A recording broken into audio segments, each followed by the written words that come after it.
Hello students. आज हम discuss करेंगे क्लास 12th का चैप्टर फर्स्ट सॉल्यूशन।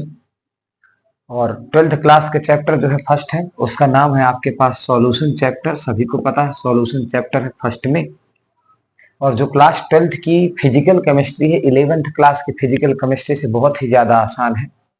आपको थोड़ा सा ध्यान देना पड़ेगा, अच्छे से पढ़ना पड़ेगा। बट हम बात करें कि बहुत ज्यादा 12th क्लास की जो फिजिकल 11th की जो फिजिकल केमिस्ट्री थी उसके कंपैरिजन में 12th क्लास की फिजिकल केमिस्ट्री थोड़ा सा आसान है। तो सॉल्यूशन चैप्टर है फर्स्ट। हमारे पास हमें क्या क्या पढ़ना है, यहाँ पर हमें सॉल्यूशन तो पढ़ना ही है। सॉल्यूशन के बाद हमारे पास जो डिफरेंट कंसंट्रेशन टर्म्स हैं इस चैप्टर में, डिफरेंट कंसंट्रेशन टर्म्स हैं उनको डिस्क्राइब करना है, पढ़ना है। इसके बाद जो सबसे ज्यादा मेन रोल है यहाँ पर राउल्स लॉ। राउल्स लॉ के बाद यदि हम बात करें यहाँ पर तो क्वालिगेटिव प्रॉपर्टी, क्वालिगेटिव प्रॉपर्टीज। तो ये जो क्वालिगेटिव प्रॉपर्टीज हैं, और हम यहाँ पर जो पढ़ रहे हैं बोर्ड सीबीएसई बोर्ड हो या स्टेट बोर्ड हो, दोनों के हिसाब से बहुत ही अच्छे तरीके से एक एक टॉपिक को डिस्क्राइब करेंगे, एक्सप्लेन करेंगे। तो जो क्वालिगेटिव प्रॉपर्टी है सारे बोर्ड्स में, सीबीएसई बोर्ड एमपी बोर्ड दोनों में जो न्यूमेरिकल्स आते हैं वो आपके क्वालिगेटिव प्रॉपर्टी से आते हैं। एमपी बोर्ड में डेरिवेशन आते हैं क्वालिगेटिव प्रॉपर्टी से ही आते हैं, जिसको हम आपके सामने एक्सप्लेन करेंगे। फर्स्ट क्वालिगेटिव प्रॉपर्टी यहाँ पर हम जो डिस्क्राइब करेंगे वो होगी आपकी relative lowering in vapour pressure, relative lowering in vapour pressure. Second जो क्वालिगेटिव प्रॉपर्टी होगी ये है आपके पास elevation in boiling point. Third जो क्वालिगेटिव प्रॉपर्टी देखेंगे वो होगी हमारे पास depression in freezing point, depression in freezing point. D मतलब फोर्थ जो क्वालिगेटिव प्रॉपर्टी होगी हमारे पास वो है ऑस्मोटिक प्रेशर, ऑस्मोटिक प्रेशर। इसके अलावा हम इस चैप्टर में डिस्कस करेंगे want of factor, wants of factors. ये भी बहुत ज्यादा इंपॉर्टेंट टॉपिक है, यहाँ पर ध्यान देना है। तो वांट ऑफ फैक्टर का डिस्कशन करेंगे। वांट ऑफ फैक्टर के अलावा यदि हम यहाँ पर बात करें तो इस चैप्टर में एबनॉर्मल मॉलिक्यूलर मास आता है, वो इसी के अंदर आपको देखने को मिल जाएगा। तो इस तरह से इस चैप्टर को हम वन टॉपिक बाय टॉपिक सारी की सारी चीजों को डिस्कस करते हुए चलेंगे। तो चलते हैं, हम स्टार्ट करते हैं। सबसे पहले हम इस चैप्टर में डिस्कस करेंगे सॉल्यूशन को, कि जो सॉल्यूशन है, नाम है चैप्टर का, नाम है हमारे सॉल्यूशन। ये जो सॉल्यूशन है नाम ही चैप्टर का सॉल्यूशन है। इसको सबसे पहले हम डिफाइन करते हैं कि जो सॉल्यूशन होता है क्या। तो व्हाट इज सॉल्यूशन? तो normally you can say that कि solution is a mixture of two और more than two homogeneous component, two homogeneous mixture. Solution ये लिख सकते हैं it is a mixture of two और more than two components. It is a mixture of किस type का mixture? ध्यान रखना, मैंने पहले बताया homogeneous mixture. It is a homogeneous mixture. Homogeneous, homogeneous का मतलब होता है यूनिफॉर्मली डिस्ट्रीब्यूट होना, यूनिफॉर्मली डिस्ट्रीब्यूट हो जाना। तो it is a homogeneous mixture of two और मोर देन टू कंपोनेंट्स। ध्यान रखना है, ये सॉल्यूशन की डेफिनेशन है। It is a homogeneous mixture of two और मोर देन टू कंपोनेंट। बहुत अच्छे से समझते चले आराम से। हाँ, नोट्स जरूर बनाएं, बिना नोट्स के ना पढ़ें चैप्टर को, प्रॉपर तरीके से नोट्स बनाते चलें। तो solution is a homogeneous mixture of two और more than two component which lost their identity, individual identities। individual identities means जो भी टू कंपोनेंट यदि आप ले रहे हैं, इसमें टू कंपोनेंट्स जो ले रहे हैं, तो ये टू कंपोनेंट को मिक्स करने के बाद, जब टू कंपोनेंट को मिक्स कर देंगे तो मिक्स करने के बाद ये अपने इंडिविजुअल आइडेंटिटीज को लॉस कर देंगे, अपनी इंडिविजुअल आइडेंटिटीज को लॉस कर देंगे। तो ये सेकेंड है हमारे पास। ध्यान रखना, थर्ड हम यहीं पे बता सकते हैं कि जो सॉल्यूशंस होते हैं इनको हम फिजिकल सिंपल मेथड से सेपरेट नहीं कर सकते, which can not be separated by simple method, which can not be separated by a simple method. तो फाइनली क्या डेफिनेशन लिखेंगे आप लोग? सॉल्यूशन इज या it is a homogeneous mixture of two और more than two components which lost their individual identities and cannot be separated by a simple method and cannot be separated by a simple physical method. You can write here, and cannot be separated by a simple physical method. तो इस तरीके से आप solution की definition बता सकते हैं। अब जब हम आगे बढ़ते हैं, थोड़ा सा प्रॉपर सेंटेंस आप लिखते जाएंगे, मैं इसीलिए बोल रहा हूं बार बार नोट्स बना के पढ़ें आप। आगे जब हम देखते हैं तो जो सॉल्यूशन है हमारे पास, सॉल्यूशन में हमारे पास मेनली टू कंपोनेंट्स होते हैं। जो सॉल्यूशन की बात करते हैं इसमें मेनली हमारे पास टू कंपोनेंट्स होते हैं। अच्छा, हमारे सिलेबस में जो है वो बाइनरी सॉल्यूशन है। 12th के सिलेबस में जो है हमारे पास ये है बाइनरी सॉल्यूशन। सर क्या होते हैं binary solution? The solutions which have only two components, solutions which have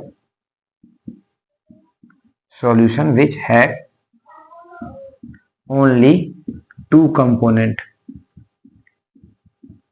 The solutions which have only two components are known as binary solution.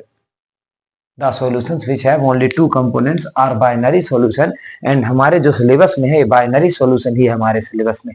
तो हम जो डिस्कशन करेंगे यहाँ पर बाइनरी सॉल्यूशन का डिस्कशन करेंगे। चलते हैं, हम आगे बढ़ते हैं।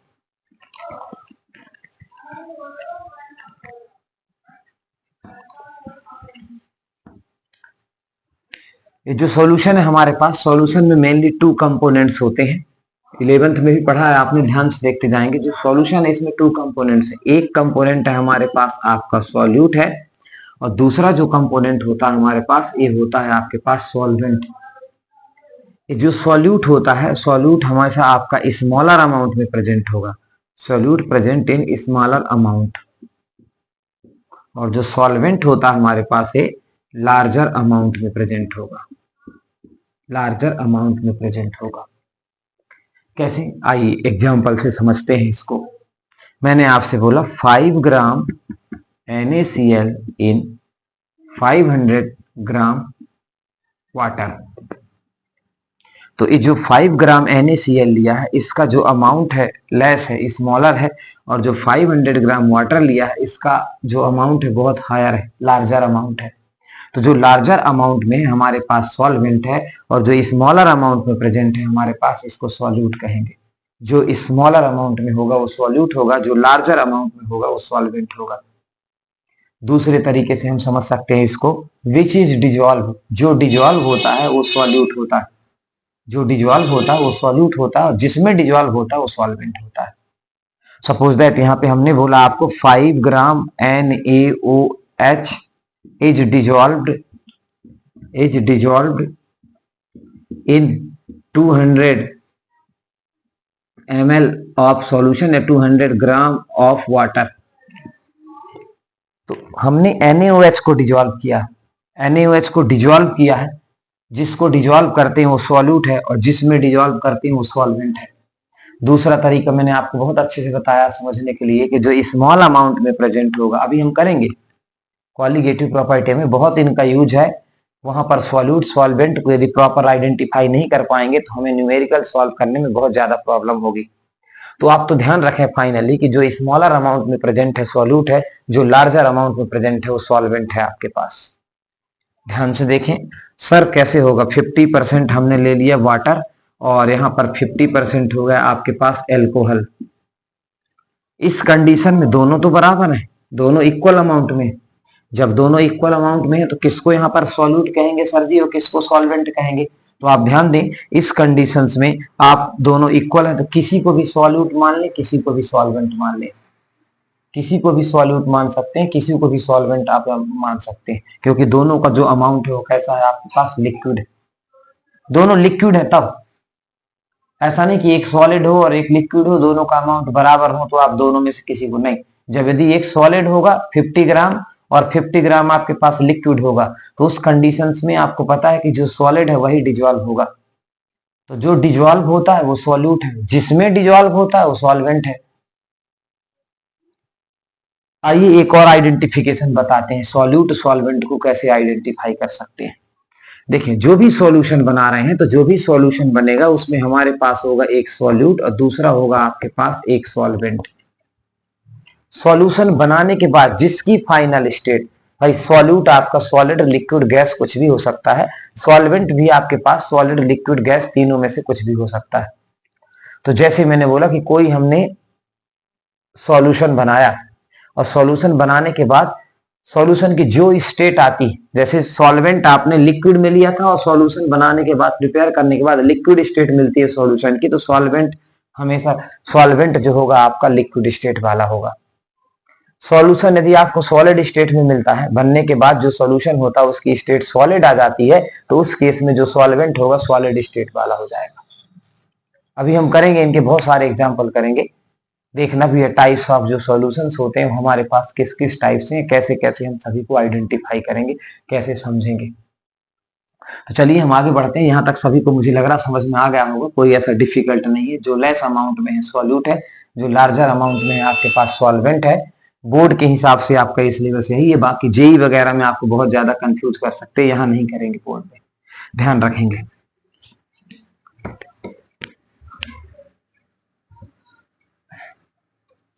अब हम बात करते हैं जैसे types of solution.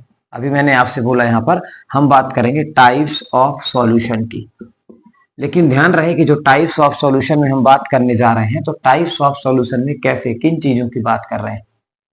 Types of solution में हम फर्स्ट टाइप के सॉल्यूशंस को मेनली, वैसे तो और भी इनका क्लासिफिकेशन है, hypotonic, hypertonic, saturated, unsaturated, isotonic, तो इनका जो डिस्कशन है वो हम बाद में करेंगे। अभी हम यहाँ पर थोड़ा सा देखें क्योंकि 1 मार्क से क्वेश्चन आपके बन सकते हैं यहाँ से।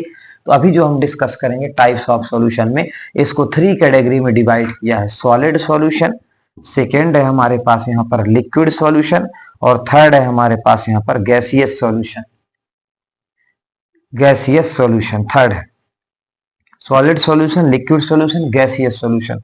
अभी जो तीनों टाइप्स के सॉल्यूशन है हमारे पास, इसमें जो सॉल्यूट होगा आपके पास, कोई भी सॉल्यूशन होगा सॉल्यूट तो रहेगा ही रहेगा, सॉल्यूट के साथ हम यहाँ पर ले लेंगे इनमें सॉल्वेंट। ध्यान रखना, ये टेबल थोड़ा सा इंपॉर्टेंट है, आपको ध्यान देना।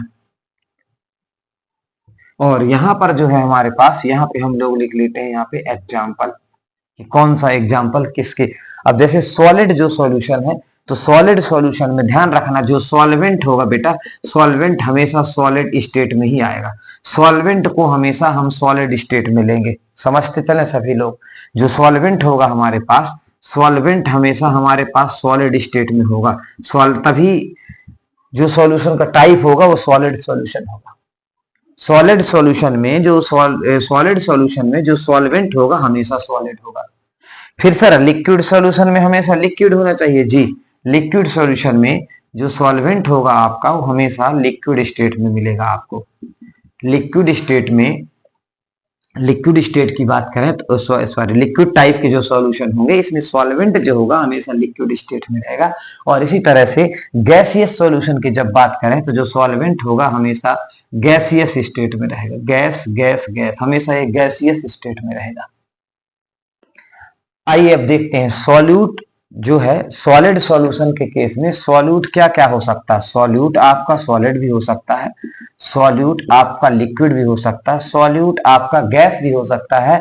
But you have to remember that solid solvent always will be solid. In case of solid type solution, solvent always will be solid, but solute may be solid, liquid or gas. अभी example आपको find करना है, जब आपके पास solute solid हो और solvent भी solid हो, तो सॉल्यूट सॉलिड हो सॉल्वेंट भी सॉलिड हो, तो इसके कैसे किस टाइप के आप एग्जाम्पल जो है फाइंड कर सकते हैं, क्या एग्जाम्पल इसमें नोट कर सकते हैं, क्योंकि आपको पता है एग्जाम में पूछे जाते हैं सारी चीजें। देखिए हमारे पास एक है ब्रास, नोट करते जाएंगे। ब्रास, ब्रास जो होता है कॉपर और जिंक अलॉय का अलॉय होता है। कॉपर जो है alloy mixture of two metals, और मिक्सचर ऑफ टू मेटल्स में कॉपर और जिंक को मिक्स करते हैं तो आपके पास ब्रास बन जाता है। तो एक्चुअली में यहाँ पर जो कॉपर होता है ये भी मेटल है सॉलिड स्टेट में, जो जिंक है ये भी सॉलिड स्टेट में, दोनों ही सॉलिड स्टेट में होते हैं। लेकिन जब दोनों को मेल्ट करके मिक्स किया जाता है और मिक्स करने के बाद जो सॉल्यूशन बनता है भाई हमने सॉल्यूट को भी सॉलिड लिया, सॉल्वेंट को भी सॉलिड लिया, दोनों को मिक्स कर दिया, दोनों को मिक्स करने के बाद जो सॉल्यूशन बनता उसकी स्टेट भी सॉलिड ही आती। मैंने बोला था सॉल्यूशन की जो स्टेट आए वही सॉल्वेंट की स्टेट होती, वही सॉल्वेंट होता है। तो सॉल्यूशन की स्टेट इस कंडीशन में हमारे पास सॉलिड आती है, ब्रास के केस में, कॉपर जिंक दोनों का मिक्सचर। और भी एग्जांपल इसमें आप ले सकते हैं, copper plus tin, SN, tin का मिक्सचर, ब्रोंज बोलते हैं आप लोग इसको, ब्रोंज। तो these are the two examples of solid in solid, solid in solid. Solute भी सॉलिड होगा इस कंडीशन में, सॉल्वेंट भी सॉलिड होगा। तो इस टाइप का जो मिक्सचर है हमारे पास, वो मिक्सचर आपका ये बनेगा, brass, copper plus zinc, copper plus tin, bronze, ये इनके एग्जांपल हो जाएंगे। नेक्स्ट जो एग्जांपल है हमारे पास, लिक्विड का सॉलिड के साथ। जब हमारे पास सॉल्वेंट सॉलिड हो, ध्यान रखना सॉल्वेंट हमें यहां पर सॉलिड चाहिए, ठीक है, सॉल्वेंट हमारे पास सॉलिड होना चाहिए और जो सॉल्यूट हो वो लिक्विड होना चाहिए।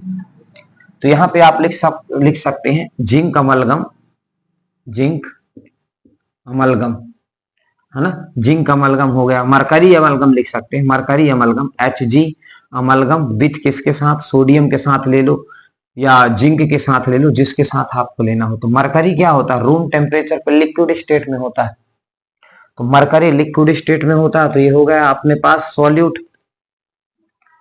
और मरकरी को सोडियम मेटल सॉलिड स्टेट में होता है रूम टेम्परेचर पर, या जिंक के साथ मिक्स कर दें, या जिंक के साथ मिक्स कर दें, तो mercury amalgam with sodium, mercury amalgam with sodium, sodium के साथ, या मरकरी अमलगम विथ जिंक।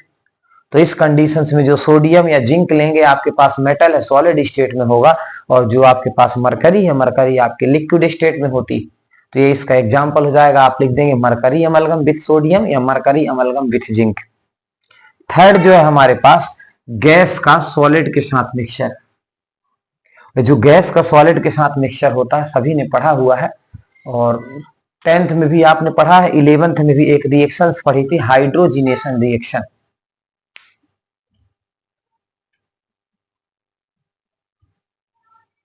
ठीक है ना, तो हाइड्रोजिनेशन रिएक्शन आपने 10th क्लास में पढ़ी थी, और जिसमें एल्कीन अनसैचुरेटेड हाइड्रोकार्बन्स डबल या ट्रिपल बॉन्ड वाले को सिंगल बॉन्ड में कन्वर्ट करते थे। कैसे कन्वर्ट करते थे, आपने ध्यान दिया होगा, प्लेटिनम, निकिल और पैलेडियम, ये मेटल्स थे, इनमें हाइड्रोजन गैस को एब्जॉर्ब कराते थे।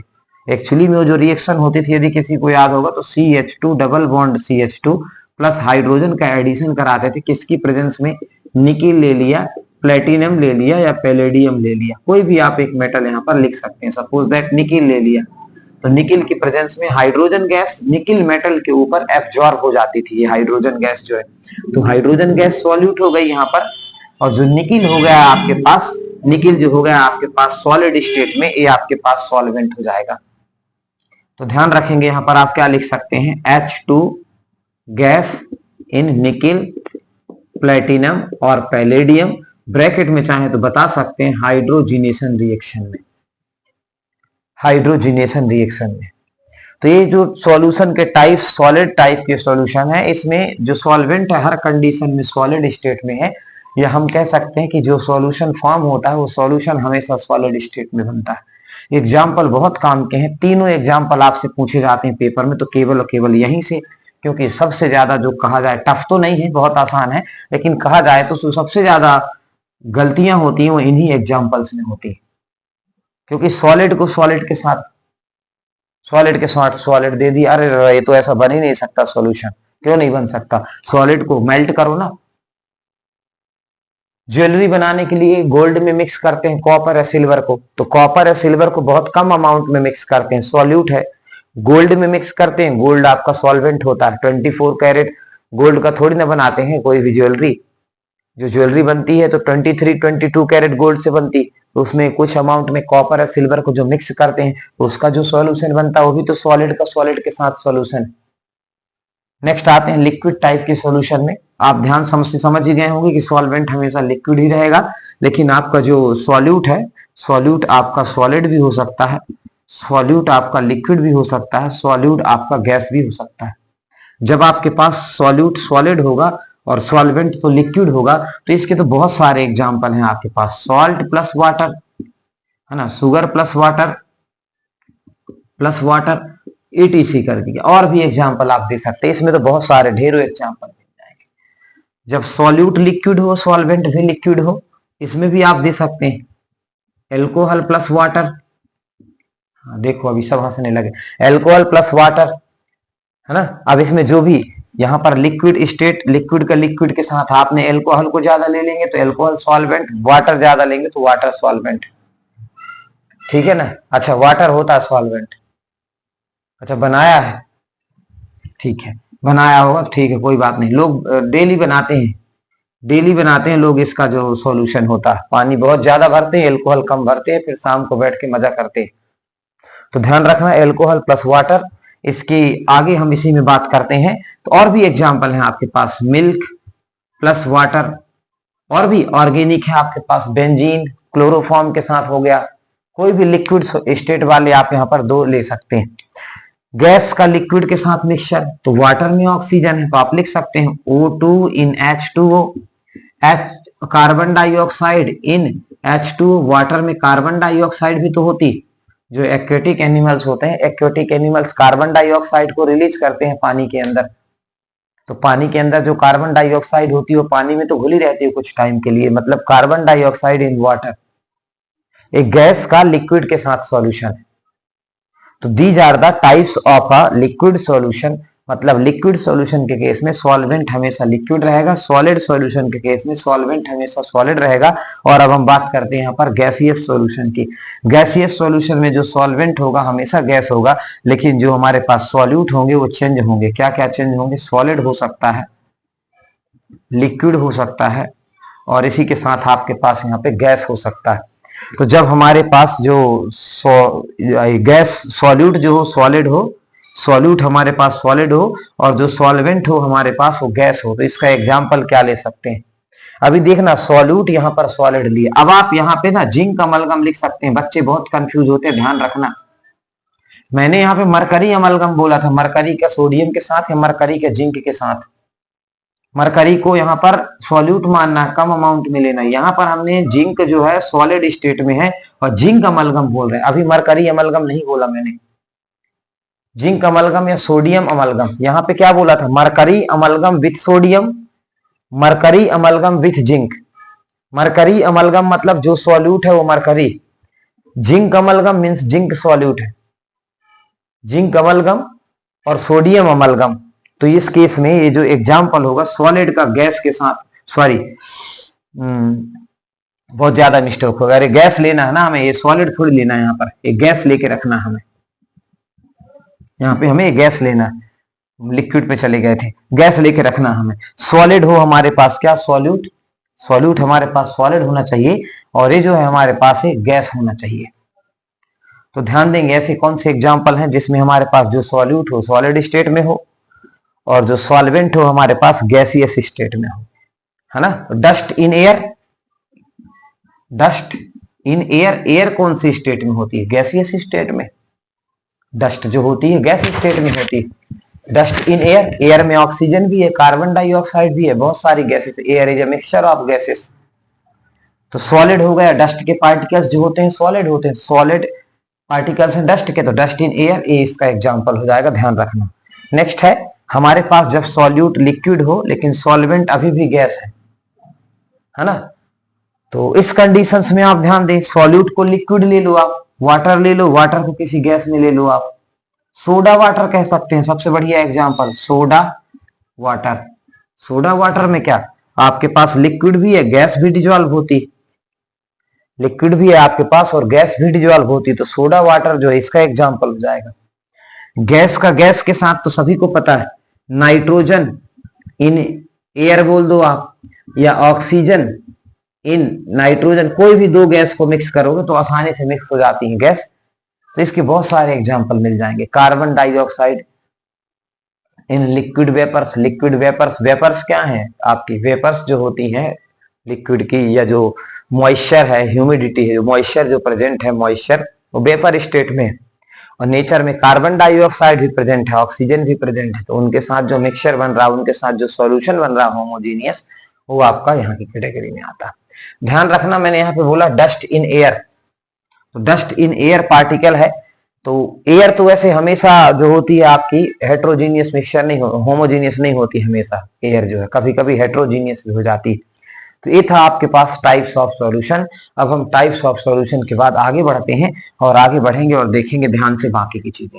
सभी लोग लिखते जाएं, नोट्स बनाते जाएं। जिनको थोड़ा बहुत क्लियर है वो थोड़ा सा फास्ट भी देख सकते हैं, लेकिन ध्यान रखना अभी हमें सभी के हिसाब से चलना पड़ेगा, तो सभी के हिसाब से थोड़ा सा स्लो ही पढ़ेंगे, आराम से पढ़ना है, इससे सारी की सारी चीजें हमें समझ में आती चले प्रॉपर तरीके से। इसके बाद अब हम बात करते हैं कि जैसे अभी हमने बात की थी सॉल्यूशन में आपके पास दो कंपोनेंट है, एक तो सॉल्यूट है और दूसरा अपने पास सॉल्वेंट है ना। हमने बात की थी यहाँ पर कि सॉल्यूशन है हमारे पास, सॉल्यूशन में आपके पास दो कंपोनेंट है, एक तो है हमारे पास सॉल्यूट और दूसरा कंपोनेंट है हमारे पास सॉल्वेंट। अब हर जगह हम सॉल्यूट सॉल्वेंट को लिखेंगे नहीं, ध्यान रखना कहीं पर भी सॉल्यूट आएगा तो इसको बी लिखूंगा और कहीं पर भी सॉल्वेंट आएगा तो इसको कैपिटल ए लिखूंगा। किसी किसी बुक में टू बी के प्लेस पे 2 लिख दिया जाता है और यहाँ ए के प्लेस पे 1 लिख दिया जाता है। तो थोड़ा सा इसको सभी लोग समझते हुए चलेंगे और आगे बढ़ेंगे। समझना सभी लोग, सॉल्यूट जो है, सॉल्यूट को मैं बी लिखूंगा और सॉल्वेंट को मैं ए लिखूंगा। अबे सॉल्यूट सॉल्वेंट बार बार नहीं लिखते रहूंगा, जहां भी सॉल्यूट आएगा वहां पर बी लिख दिया, जहां भी सॉल्वेंट आएगा वहां पर 1 लिख दिया, पर मैंने 2 1 को बता दिया ए लिख दिया। 2 1 इसलिए बता दिया आपको कि आप जब डिफरेंट बुक से पढ़ते हैं तो कई सारे बुक्स में अलग अलग टर्म्स, कोई 1 2 यूज करता है, कोई ए भी यूज करता है। तो अभी हम बात करेंगे नेक्स्ट उसकी कंसंट्रेशन की। ये जो कंसंट्रेशन है हमारे पास नेक्स्ट टर्म, इसकी हम बात करेंगे कंसंट्रेशन। एक्चुअली में जो कंसंट्रेशन को एक्सप्रेस करने के लिए बहुत सारी हमारे पास टर्म्स हैं, कंसंट्रेशन को एक्सप्रेस करने के लिए बहुत सारी टर्म्स दी हुई हैं, उन सारी टर्म्स को 1 बाय 1 हमें डिस्कस करना है, जितनी भी टर्म्स हैं। तो सबसे पहले तो हम बात करें कंसंट्रेशन जो है होती क्या है, concentration, what is concentration. Very बहुत सिंपल, ध्यान से देखेंगे, this is very simple. The amount of solute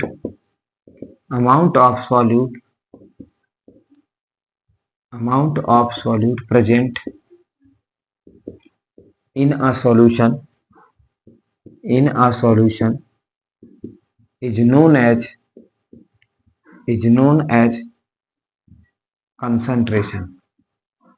is known as concentration.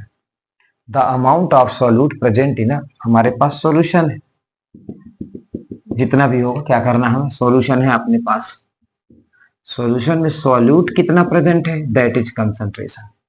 Solution में जो सॉल्यूट का अमाउंट है वो कितना है, दैट इज कंसंट्रेशन और strength. Simply we can say that the amount of solute present in a solution is known as concentration. The amount of solute present in a solution is known as concentration. Solution के अंदर कितने amount में आपका solute present है, इसी को हम लोग कंसंट्रेशन के टर्म्स देते हैं। सॉल्यूशन के अंदर कितने अमाउंट में सॉल्यूट प्रेजेंट है, इसी को हम लोग यहाँ पर कंसंट्रेशन कहेंगे। अभी जो कंसंट्रेशन है इसको एक्सप्रेस करने की हमारे पास बहुत सारी टर्म्स हैं।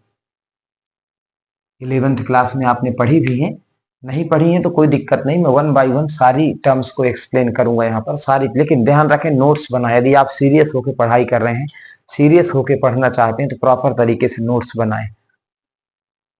जो कंसंट्रेशन है इसकी टर्म्स जो है आपके पास, जितनी भी टर्म्स हैं उनको 1 बाय 1 हम डिस्कस करेंगे। सबसे पहले डेफिनेशन पता होना चाहिए, the amount of solute present in a solution is known as concentration. आगे बढ़ते हैं हम। इसके बाद जो कंसंट्रेशन टर्म्स हैं इनको दो में क्लासिफाई किया गया है, दो पार्ट में क्लासिफाई किया गया है। एक जो पार्ट है हमारे पास कंसंट्रेशन टर्म्स का वो है आपका वॉल्यूम रिलेटेड, ध्यान रखेंगे सभी लोग। दूसरा जो पार्ट है हमारे पास मास रिलेटेड है, मास रिलेटेड,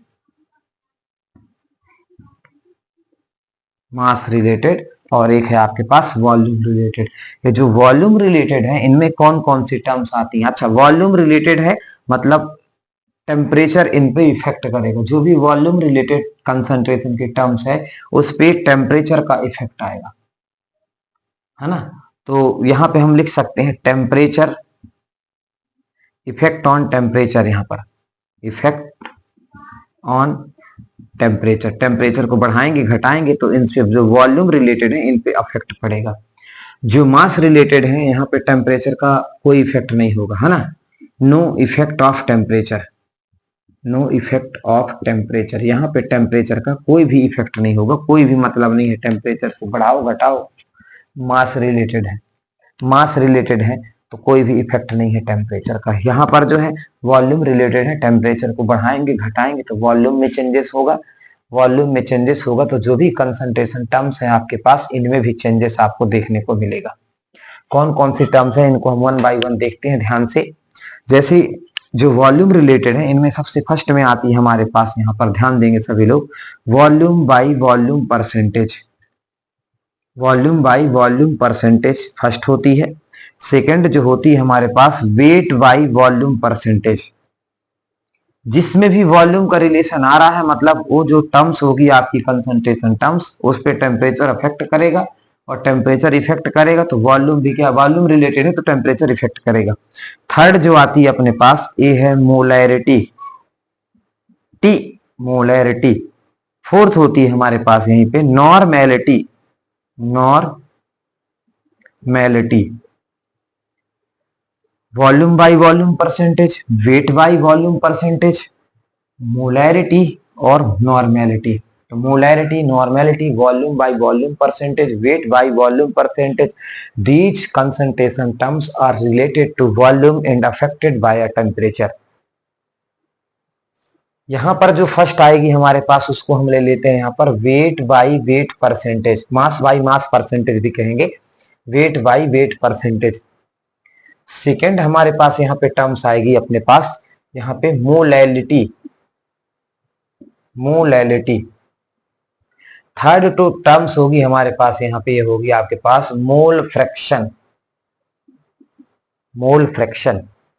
फोर्थ जो टर्म्स है हमारे पास पीपीएम या इसी को कभी कभी पीपीबी बोलते हैं, पार्ट पर मिलियन और पार्ट पर बिलियन। कभी कभी पीपीएम या पीपीबी बोल देते हैं, उसी को बोलते हैं पीपीबी। तो पार्ट पर मिलियन और पार्ट पर बिलियन, इनमें से जो सबसे ज्यादा इंपॉर्टेंट है हमारे लिए ध्यान रखेंगे, ये जो तीन कंसंट्रेशन है मोलैरिटी, मोलैलिटी और मोल फ्रैक्शन, 12th क्लास के हिसाब से 12th क्लास के लिए जो बोर्ड एग्जाम के लिए तीनों की तीनों कंसंट्रेशन बहुत ज्यादा इंपॉर्टेंट है। एनसीईआरटी में नॉर्मल 12th क्लास की जो एनसीईआरटी उसमें नॉर्मेलिटी का बहुत ज्यादा एक्सप्लेनेशन नहीं है, बट फिर भी हम डिस्कस करेंगे, नॉर्मेलिटी को भी प्रॉपर तरीके से डिस्कस करेंगे। एक लेक्चर में तो चैप्टर नहीं होगा, पर ध्यान रखेंगे छोटे छोटे लेक्चर्स बनाएंगे, बहुत ज्यादा लेंदी लेक्चर ना बनाएं जिससे आप लोग भी आराम से देख सकें। क्या कई बार होता है ना कि जब हम पढ़ने बैठते हैं तो हमारी बैठने की जो कैपेबिलिटी है हाफ आवर्स 40 मिनट्स होती है, 1 आवर्स मान लीजिए आप बैठ गए तो ऐसा होना चाहिए कि 1 आवर्स हम बैठ गए, तो अब ऐसा नहीं कि जो टोटल लेक्चर है वो 2 आवर्स का है, 1 आवर्स का लेक्चर एक बना दिया, एक 1 आवर्स आपने पढ़ लिया, थोड़ा सा घूम लिया, खाना पीना खा लिया, आराम कर लिया, फिर 1 आवर्स का लेक्चर अटेंड कर लिया। तो 1 आवर्स के हम इसमें 2-3 लेक्चर आपके जो भी जितने भी लेक्चर बनेंगे इस चैप्टर से रिलेटेड उन सभी को हम यहाँ पे डिस्कस करेंगे 1 बाय 1। तो अभी ध्यान देंगे सभी लोग यहाँ पर पीपीएम और पीपीबी, पार्ट पर बिलियन या पार्ट पर बिलियन, 1 बाय 1 सभी को हमें डिस्कस करना है। ये जो है आपकी ये इन पे टेम्परेचर का कोई भी इफेक्ट नहीं होता, और यहाँ जो टर्म्स लिखी है आपके पास यहाँ टेम्परेचर अफेक्ट करता है, वॉल्यूम रिलेटेड होती है। ठीक है, अब जो कंसंट्रेशन की टर्म्स हैं उसमें से हम 1 बाय 1 सभी को डिस्कस करना है। यहाँ पर हमें कुछ चीजें आपने 11th में पढ़ी हैं, ध्यान देंगे, कुछ नया नहीं है। जो 11th की बहुत सारी टर्म्स हैं जो 11th की ही यूज होना है यहाँ पर, लेकिन फिर भी नहीं है, मेरे पढ़ाने का तरीका अलग है, मैं आपको इस तरीके से बता रहा हूँ कि आपने नहीं पढ़ा है और यदि यहाँ पे समझना चाहते हैं अच्छे से प्रॉपर सीरियस होकर तो भी आपको समझ में आएंगी सारी चीजें और बनेंगी। जैसे अब हम बात करते हैं कंसंट्रेशन की, जो सबसे फर्स्ट टर्म्स सीक्वेंस में नहीं चल रहा, मैं जो सबसे फर्स्ट टर्म्स एक्सप्लेन कर रहा हूँ यहाँ पर वो एक्सप्लेन कर रहा हूँ आपके पास मोलैरिटी। जो सबसे फर्स्ट टर्म्स एक्सप्लेन किया मैंने वो किया मोलैरिटी। अच्छा, मोलैरिटी को समझने से पहले एक बात याद रखना, आपने 11th क्लास में कहीं पर डिस्कस किया था, पढ़ा था नंबर ऑफ मोल्स, और यदि याद होगा थोड़ा बहुत, नहीं है याद तो आप यहाँ याद रखें, जो नंबर ऑफ मोल्स होता है ये होता है आपके पास given mass upon molar mass, given mass upon molar mass. जो गिवन मास होता है इसको हम W से रिप्रेजेंट करते थे और जो मोलर मास होता है इसको हम M से रिप्रेजेंट करते हैं। जो गिवन मास होता है क्वेश्चन में हमेशा गिवन रहता है, कई बार फाइंड करने को ही बोलता है। तो जो गिवन मास है W है और जो मोलर मास है आपके पास M है। जो नंबर ऑफ मोल्स है इसको हम N से रिप्रेजेंट करते हैं, N से रिप्रेजेंट करते हैं। ध्यान रखना, इस फॉर्मूले को याद रखना, आगे यूज करेंगे। अभी मैंने आपसे बोला मोलैरिटी।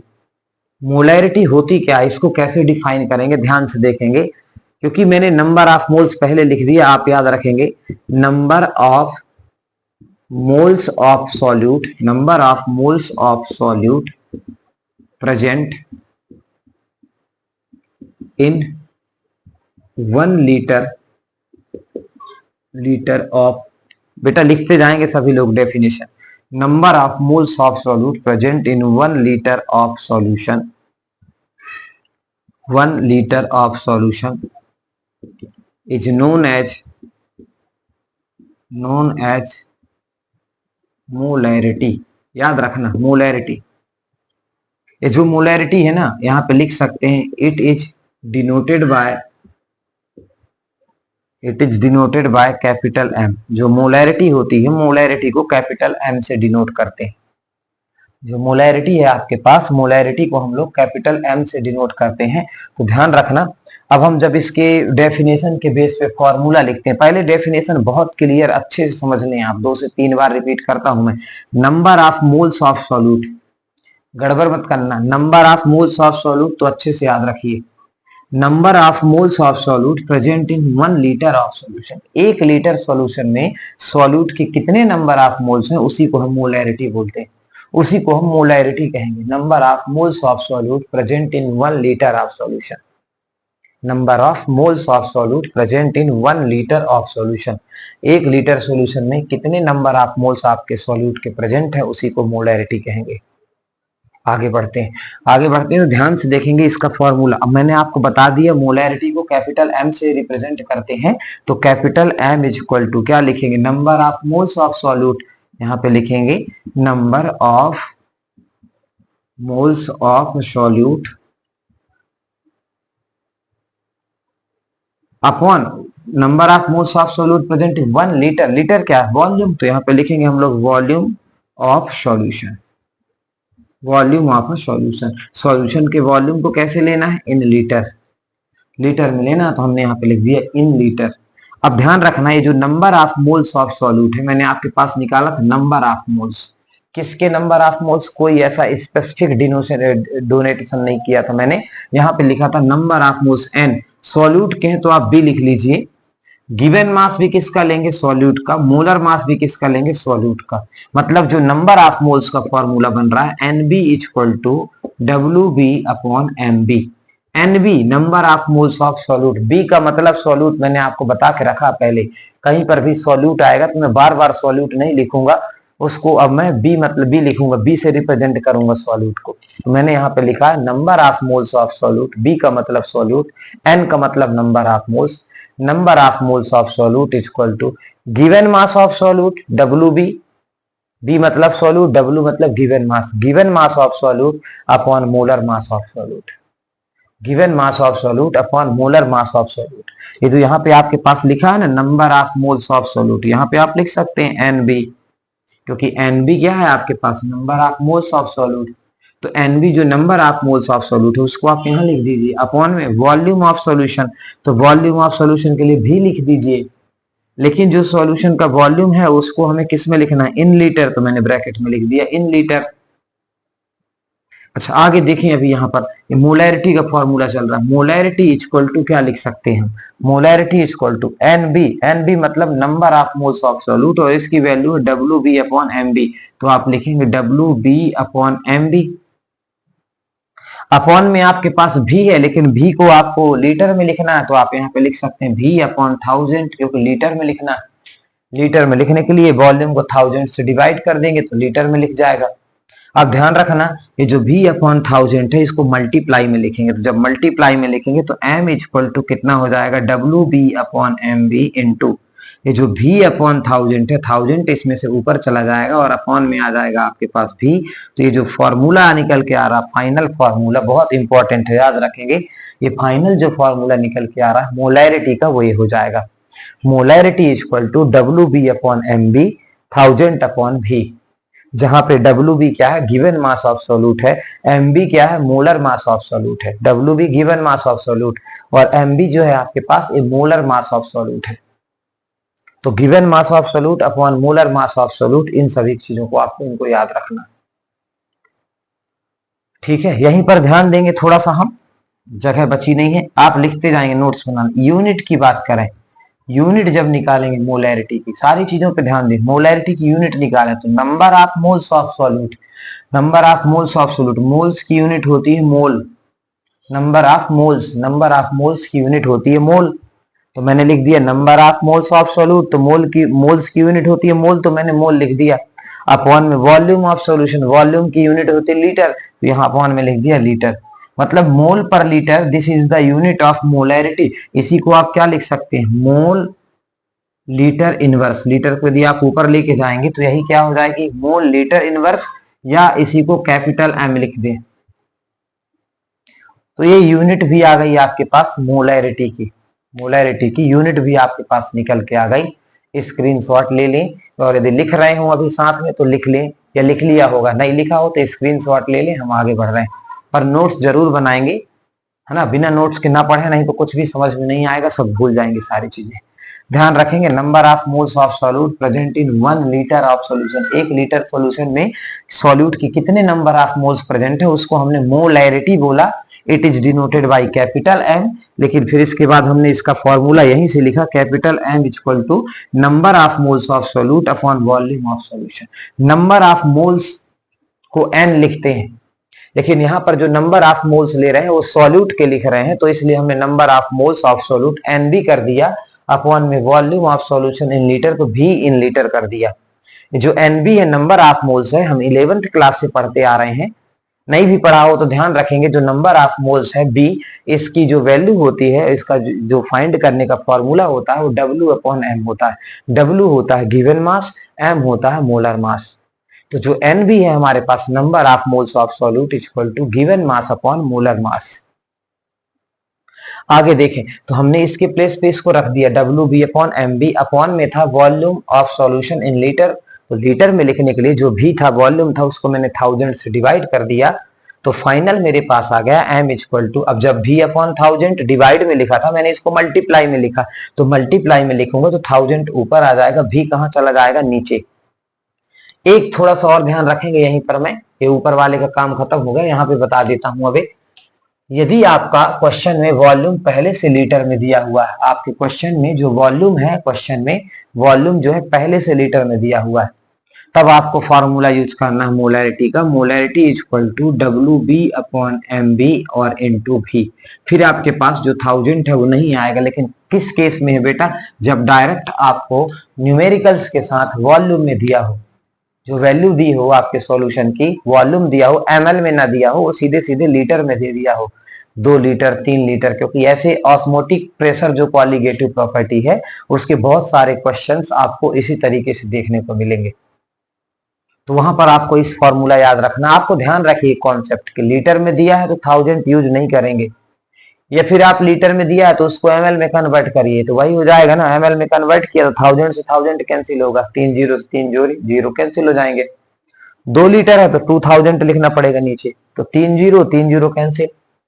इससे अच्छा है कि आप 1000 ही ना लिखें जब आपको पहले से ही लीटर में दिया हो। तो आगे बढ़ते हैं हम नेक्स्ट टर्म्स की तरफ, या इसके कुछ क्वेश्चन कर लेते हैं, 1-2 क्वेश्चन अभी कर लेते हैं, फिर आगे करेंगे।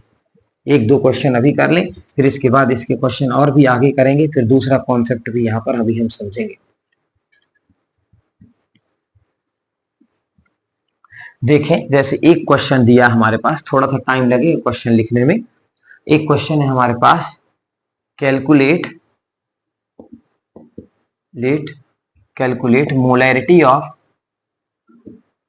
Molarity of solution containing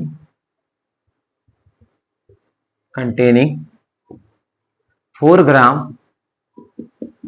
NaOH in 450 ml of solution, 450 ml of solution। आपको मोलैरिटी फाइंड करना है। आपके पास जो NaOH है वो 4 ग्राम है और 450 ml में डिजॉल्व है। 4 ग्राम NaOH है, 450 ml सॉल्यूशन में आपके पास डिजॉल्व है। तो इसके लिए आपको मोलैरिटी फाइंड करना है। बहुत अच्छी बात है, मोलैरिटी दिया। सबसे पहले आप ट्राई करिए, फॉर्मूला लिखिए, याद होना चाहिए सभी को formula. M equal to WB upon MB into 1000 divided by V। देखो मैंने आपको फॉर्मूला बताया था, आप फॉर्मूला जरूर लिखें, क्वेश्चन में फिर सॉल्व करें। स्टेप मार्किंग होती है CBSE बोर्ड में। यदि आप फॉर्मूला, पहली बात तो मोलैरिटी के फॉर्मूले मोलैरिटी से न्यूमेरिकल हिसाब से नहीं आते, पर कोई भरोसा नहीं, आ भी सकता है। एग्जामिनर का मूड है, किसी भी टाइप के क्वेश्चन, छोटे छोटे क्वेश्चन कई बार आ जाते हैं और फिर हमसे नहीं बनते, हम छोड़ देते हैं। तो मोलैरिटी फाइंड करने को बोला तो सबसे पहले हम फॉर्मूला लिखेंगे। अब देखेंगे जो WB है, WB क्या होता है। WB ध्यान रखना, मैंने पहले बताया, WB होता है given mass of solute. Solute मतलब जो डिजॉल्व होता है। सबसे बढ़िया तरीका है, इसको अच्छे से पढ़ के चले, नहीं तो आगे न्यूमेरिकल्स में बहुत प्रॉब्लम होगी। जो डिजॉल्व होता है सॉल्यूट है, जिसमें डिजॉल्व होता है वो सॉल्वेंट है। तो यहाँ पर आपसे बात कर रहा कि 4 ग्राम NaOH है जो डिजॉल्व है, किसमें डिजॉल्व है, 450 ml ऑफ सॉल्यूशन में। 4 ग्राम NaOH डिजॉल्व है 450 ml ऑफ सॉल्यूशन में। ठीक है, तो WB मतलब given mass of solute. Given mass of solute आपके पास 4 ग्राम है, तो आप लिख देंगे यहाँ पर 4 ग्राम। जो गिवन मास ऑफ सॉल्यूट है आपके पास 4 ग्राम, तो आप यहाँ पे 4 ग्राम लिख देंगे। दूसरी टर्म से आपके पास MB। MB होता है मोलर मास ऑफ सॉल्यूट। तो सॉल्यूट का बी लगा है ना, बी मतलब सॉल्यूट है, एम का मतलब मोलर मास है, तो बी मतलब सॉल्यूट। सॉल्यूट क्या है यहाँ पर आपके पास, NaOH है। NaOH का मास कैसे निकालेंगे, सोडियम के का जो मास होता है वो 23 होता है, ऑक्सीजन का जो मास होता है 16 होता है, हाइड्रोजन का मास 1 होता है, और टोटल यदि फाइंड करेंगे तो 40 ग्राम मोल इनवर्स आएगा आपके पास। तो ये जो आ गया आपके पास ये NaOH का मोलर मास, वो है आपके पास 40 ग्राम मोल इनवर्स। भी वॉल्यूम दिया है आपके पास, वॉल्यूम कितना दिया, 450 ml। तो 450 ml आपके पास दिया हुआ है यहाँ पर, है ना। तो 450 ml आपको वॉल्यूम दिया हुआ। अब इसको सॉल्व करिए। WB है आपके पास, WB कितना है आपके पास 4 ग्राम, MB कितना है आपके पास 40 ग्राम, इंटू 1000 डिवाइडेड बाई वॉल्यूम कितना है आपके पास 450। ध्यान से समझेंगे, 0 से 0 कैंसिल, 1 0 से 1 0 फिर से कैंसिल, 5 2 जा 10, 5 9 जा 45, 2 1 जा 2, 2 2 जा 4, है ना। फिर यहां से 2 1 जा 2, 2 2 जा 4। आपके पास ये जो यहां से आ रहा है, ये निकल के आ रहा है, ये वैल्यू 2/9। और यदि 2/9 को सॉल्व करें तो कितना आएगा, ध्यान से देखेंगे, 0.20 हो जाएगा। यदि पॉइंट लगाएंगे, यहाँ 0 बढ़ाएंगे तो 20 हो जाएगा। 9 2 जा 18, 2 टाइम चला जाएगा, फिर से 2 बचेगा, फिर 9 2 जा 18, ये 2 2 जाते रहेगा, मतलब 0.22 ग्राम मोल इनवर्स यूनिट होती है मोलैरिटी की। मोलैरिटी फाइंड करना था तो मोलैरिटी की यूनिट होती है आपके पास क्या, नहीं ग्राम मोल इनवर्स नहीं, इसकी यूनिट क्या होती है, मोल लीटर इनवर्स। आपने फाइंड की ना, इसकी यूनिट जो है वो आपके पास मोल लीटर इनवर्स। तो मोल लीटर इनवर्स, क्योंकि ये जो वॉल्यूम लिखा ना आपने लीटर में लिखा है, तो जब लीटर में लिखा तो 450 को जब आप यहाँ रखेंगे तो ml नहीं लिखेंगे, लीटर में आपने वॉल्यूम कर दिया था, तो लीटर में कर दिया था, तो ये लीटर में है। WB अपॉन MB, ग्राम से ग्राम कैंसिल हो जाएगा, इसका मोल बस बचेगा आपके पास, क्योंकि मोल लीटर इनवर्स है, मोल लीटर इनवर्स, सॉरी ग्राम मोल इनवर्स है, ठीक है ना। तो ग्राम मोल इनवर्स है तो ग्राम से ग्राम कैंसिल, नीचे ऊपर, मोल इनवर्स यहां से बचेगा आपके पास अपॉन से, मोल इनवर्स को ऊपर ले जाएंगे तो मोल हो जाएगा, और वॉल्यूम के लिए लीटर तो लीटर हो जाएगा इनवर्स। सीधे सीधा आप ध्यान रखिए मोलैरिटी की क्या यूनिट होती है, उस यूनिट को आप लिख दें, ठीक है। ध्यान रखना एनसीईआरटी में क्वेश्चन आपके पास दिया हुआ है, इस तरीके से आप ऐसे क्वेश्चंस को सॉल्व कर सकते हैं। मान लीजिए यहीं पर आपसे बोल देता कि ये जो आपके पास 450 है, 450 को यहाँ पर आपके पास 500 कर दिया जाए, तो 500 कर देंगे तो क्या चेंज होगा, सिर्फ और सिर्फ आपके पास वॉल्यूम चेंज हो जाएगा, वॉल्यूम चेंज हो जाएगा। स्क्रीनशॉट ले लिया था ना, ले लिया करो स्क्रीनशॉट, नहीं लिया था तो बैक करके ले लें। तो देखो अब इस क्वेश्चन को सॉल्व करना, पूरा क्वेश्चन सेम है, सिर्फ मैंने वॉल्यूम चेंज किया है। डब्ल्यू बी अभी भी दिया हमें 5 ग्राम, एम बी जो मोलर मास है वो हमारे पास आया 40 ग्राम मोल इनवर्स इनटू, जो यहाँ पे अपने पास 1000 है, वॉल्यूम जो है अभी हमने 500 ले लिया। तो 500 वन जा 500, 500 टू जा 1000, 2 वन जा 2, 220 जा आपके पास है 5 वन जा 5, 5 4 जा 20, मतलब आपके पास यहाँ पर आ रहा 1/4, और 1/4 को यदि आप सॉल्व करिए तो ये 0 पॉइंट, यहाँ 0 लग जाएगा तो 25 है ना मोल लीटर इनवर्स, ये इसका आंसर आ जाएगा क्वेश्चन का, 0.25 मोल लीटर इनवर्स। ये ऐसे क्वेश्चंस आपके पास दिए हुए हैं आपके बुक में। तो मोलैरिटी जो है यहीं पे हो गई खत्म। इसकी और भी क्वेश्चंस हैं तो हम अलग से एक लेक्चर में क्वेश्चन कराएंगे जो न्यूमेरिकल्स होंगे हमारे एनसीईआरटी वगैरह के। नेक्स्ट टर्म्स पे चलते हैं। नेक्स्ट टर्म है हमारे पास मोलैलिटी। और भी क्वेश्चन करेंगे, ध्यान रखना, डिफरेंट डिफरेंट टाइप के क्वेश्चंस होते हैं जिनको हम कवर करेंगे।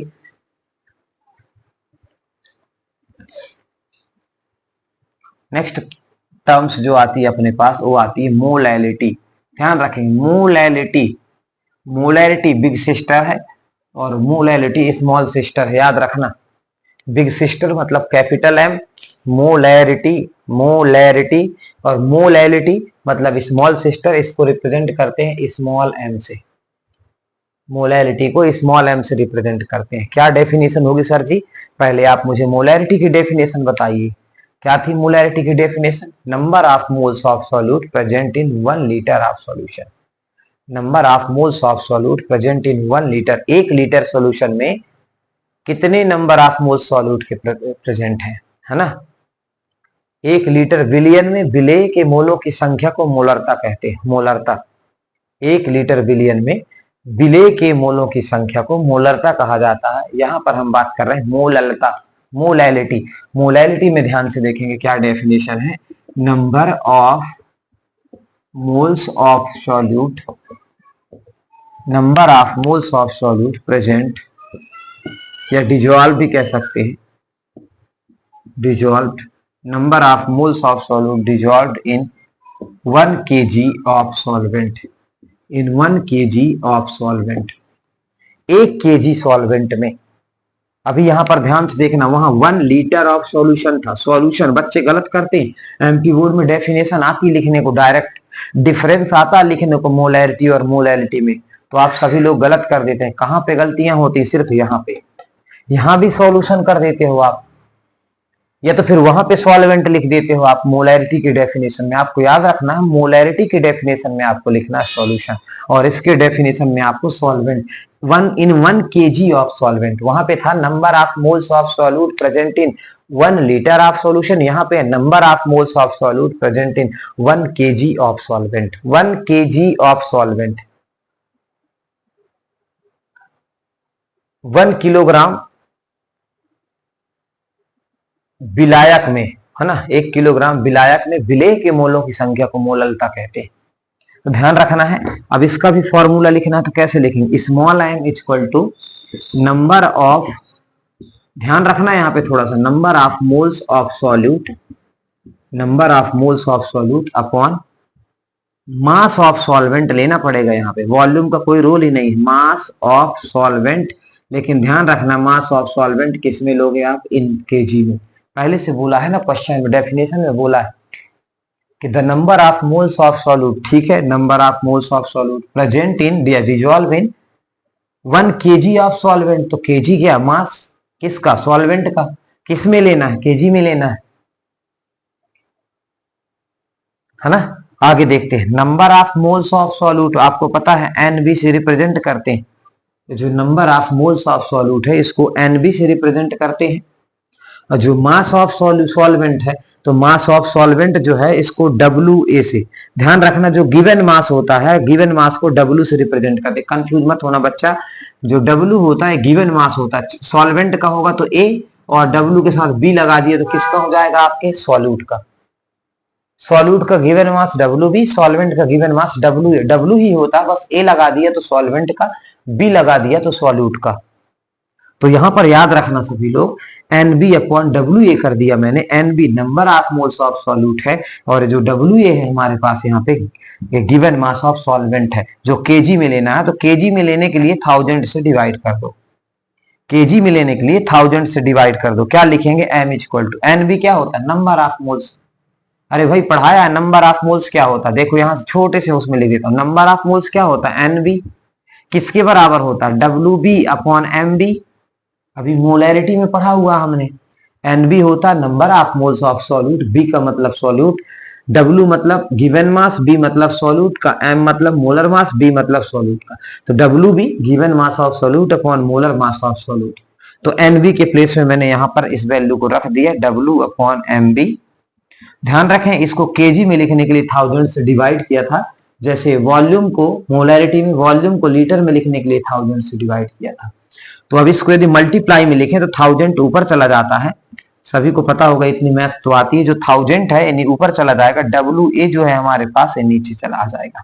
तो हमारे पास जो मोलैरिटी का फॉर्मूला बन के आ रहा है वो क्या बन के आ रहा है कि molarity equal to WB upon MB into 1000 divided by WA। वहां पर भी था, वॉल्यूम था, याद रखना, वहां पे भी आया था, यहाँ पे मास ऑफ गिवन सॉल्वेंट आएगा, या गिवन मास ऑफ सॉल्वेंट, जो सॉल्वेंट का मास दिया रहेगा उसको हम WA के प्लेस पे लेंगे, है ना। आगे देखते हैं, इसकी यूनिट की जब बात करते हैं तो इसकी यूनिट की बात करेंगे, इसकी यूनिट की जब बात करेंगे तो WB अपॉन MB लिखा है आपके पास, यूनिट देखें ऊपर क्या है, number of moles, number of moles की यूनिट होती है मोल, अपॉन में मास of solvent, mass of solvent को कैसे लेना, केजी में, तो यहाँ पे लिखेंगे मोल अपॉन केजी, मोल पर केजी, या इसी को हम लिख सकते हैं मोल केजी इनवर्स, है ना, या सिंपल वैल्यू के साथ स्मॉल m लिखा होता है। मोलल, मोलल सॉल्यूशन जब बोला जाए आपसे, मोलल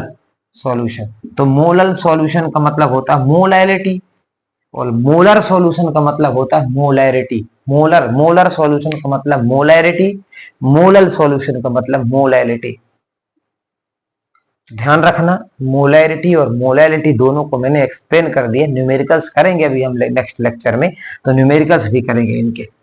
स्क्रीनशॉट ले लेना, या तो लिखते जाओ साथ में तो ज्यादा बेटर है ना, दोनों चीजों को लिखते जाएं सभी लोग। आओ हम समझते हैं यहाँ पर कि जो मोलैरिटी अभी हमने पढ़ी थी और ये जो हमने एक पढ़ी है मोलैलिटी, इन दोनों में क्या डिफरेंस है, या पेपर में डिफरेंस पूछा है तो कैसा लिख सकते हैं। तो ध्यान रखना, जो मोलैरिटी है ये क्या है आपके पास, number of moles of solute, number of moles of solute present in 1 litre of solution. याद रखना बच्चा, सभी लोग प्रॉपर लिखेंगे, मैंने शॉर्ट में लिख रहा हूं, पूछा जाता पेपर में। फर्स्ट पॉइंट में लिखेंगे number of moles of solute present in 1 litre of solution. यहां पे क्या लिखेंगे आप फर्स्ट पॉइंट में, number of moles of solute present in, positive बनाया मैंने, आप पूरा लिखना, present in 1 kg of solvent. ये फर्स्ट डिफरेंस हो गया। सेकेंड डिफरेंस क्या लिख सकते हैं, unit, unit of molarity, molarity is mole litre inverse, और इसके यूनिट में क्या लिख सकते हैं आप, mole K G inverse. Sir third difference क्या लिख सकते हैं, it is affected by temperature, it is affected, molarity जो होती है वॉल्यूम रिलेटेड है, और यदि वॉल्यूम रिलेटेड है तो टेम्परेचर अफेक्ट करेगा। तो आप लिख सकते हैं यहाँ पे इट इज अफेक्टेड